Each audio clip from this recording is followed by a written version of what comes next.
Video ini adalah sambungan dari video kemarin. Kalau kalian yang belum nonton video kemarin, bisa nonton dulu. Linknya ada di deskripsi.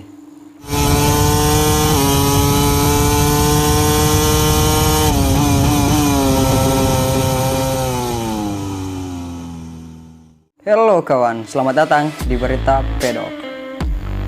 Tak bisa dipungkiri bahwa Valentino Rossi merupakan salah satu pembalap yang sangat hebat di ajang MotoGP. Di usia yang sudah tidak muda lagi, Valentino Rossi masih terus berjuang untuk mendapatkan gelar dunianya yang ke-10. Bahkan, pembalap-pembalap yang berusia lebih muda dari Valentino Rossi sudah banyak yang pensiun, seperti Casey Stoner, Dani Pedrosa, dan juga Jorge Lorenzo. Lalu, apakah Rossi masih punya kesempatan untuk mendapatkan gelar juara dunianya yang ke-10? Jawabannya tentu saja masih. Karena setiap pembalap yang masih aktif pasti punya kesempatan untuk menjadi juara dunia. Tapi seberapa besar peluang Rossi untuk menjadi juara dunia MotoGP di 2021? Mari kita bahas tuntas. Faktor pertama yang sangat memengaruhi performa Valentino Rossi adalah usia. Balapan MotoGP adalah salah satu olahraga yang menuntut ketahanan fisik. Karena setiap pembalap MotoGP dituntut harus melewati puluhan lap di setiap balapan. Valentino Rossi saat ini akan memasuki usia 42 tahun, dan itu bukan usia yang muda lagi untuk seorang pembalap MotoGP.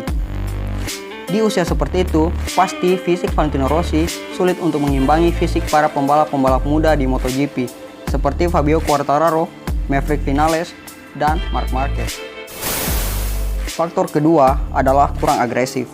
Kemunculan para pembalap muda yang haus kemenangan, tentunya dengan keagresifan ala anak muda, membuat Valentino Rossi sangat kesulitan, mengingat usianya tidak muda lagi.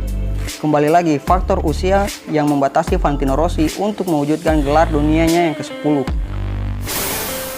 Faktor ketiga adalah motor Yamaha yang belum bisa stabil. Pada musim 2020, tak hanya Valentino Rossi, tapi semua pembalap Yamaha mengalami kesulitan karena motor YZR M1 versi 2020 tak bisa tampil konsisten. Bahkan Fabio Quartararo yang sempat memimpin puncak klasemen harus tergelincir dan harus puas di peringkat ke-8 pada klasemen akhir MotoGP 2020. Dan pada musim 2020 Valentino Rossi harus puas berada di peringkat 15. Ini merupakan musim terburuknya di ajang MotoGP. Satu-satunya pembalap Yamaha yang mampu memberikan kejutan yaitu Franco Morbidelli yang berhasil menduduki peringkat kedua di klasemen akhir MotoGP 2020. Itu pun karena Morbidelli memakai motor YZR M1 versi 2019 yang dinilai lebih baik daripada motor YZR M1 versi 2020. Faktor keempat, tim-tim kecil di MotoGP mulai kompetitif. MotoGP di era modern ini tentu berbeda dengan MotoGP di era kejayaan Valentino Rossi. MotoGP era Valentino Rossi seperti MotoGP 500 atau MotoGP 4 tak yang cenderung hanya bisa dimenangkan oleh tim-tim besar seperti Yamaha, Honda, dan Ducati. Sedangkan MotoGP di era modern ini, tim-tim kecil seperti KTM dan Aprilia punya kesempatan yang sama dengan tim-tim besar seperti Yamaha, Honda, dan Ducati untuk memenangkan balapan. Tak hanya tim-tim pabrikan, bahkan tim-tim satelit pun punya kesempatan yang sama. Bahkan pada MotoGP 2020, KTM yang awalnya tidak diperhitungkan mampu memberikan kejutan dengan beberapa kali naik podium, bahkan 2 diantaranya adalah kemenangan. Jadi bisa disimpulkan dari faktor-faktor yang kita lihat di atas, peluang Valentino Rossi menjadi juara dunia MotoGP di tahun 2021 sangat tipis, meskipun belum menutup kemungkinan Valentino Rossi bisa menjadi juara dunia MotoGP di musim ini.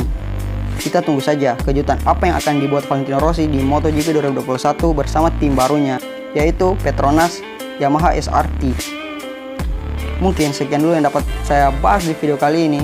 Untuk kalian yang sudah mau menonton, terima kasih dan see you next video. Ciao.